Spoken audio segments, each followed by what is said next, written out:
Nature and my painting are my spiritual connection. At first, when I moved here from Montana, it was a little hard for me to adjust to, but since then I've really grown to love this desert aesthetic, and it's a stark beauty, but it's really soulful. My art and painting is really my meditation, and I do go to a different place, and I don't know, sometimes I feel like if I just give myself over to it, it becomes kind of a exchange with the universe of what wants to happen on my canvas.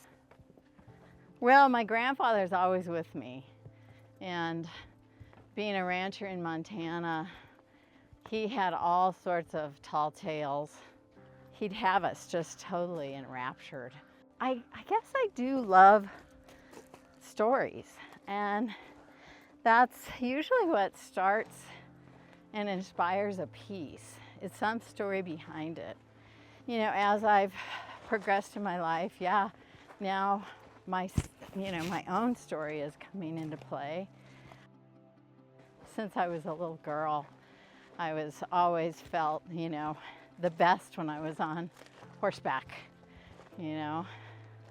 Nature has always been the silver thread running through all of my work. It's always been my inspiration. I think it's getting, rooted to this land is really important to me, and feeling the messages from the land and from the animals are really important to me. But I think my work is getting a little more personal.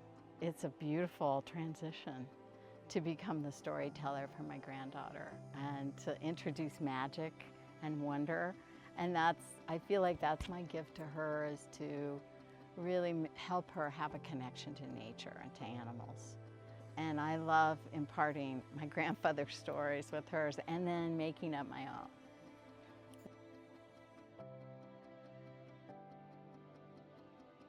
The Book Cliffs above where we live in Grand Junction have wild horse herds.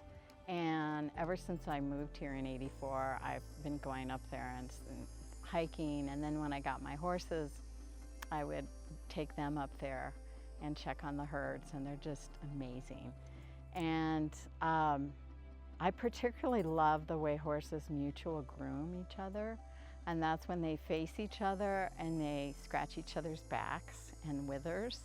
And it's an act of love and an act of sweetness, I think. And to see them do that is always really just amazes me. I wanted to get the feeling of this vast, beautiful high desert that we live.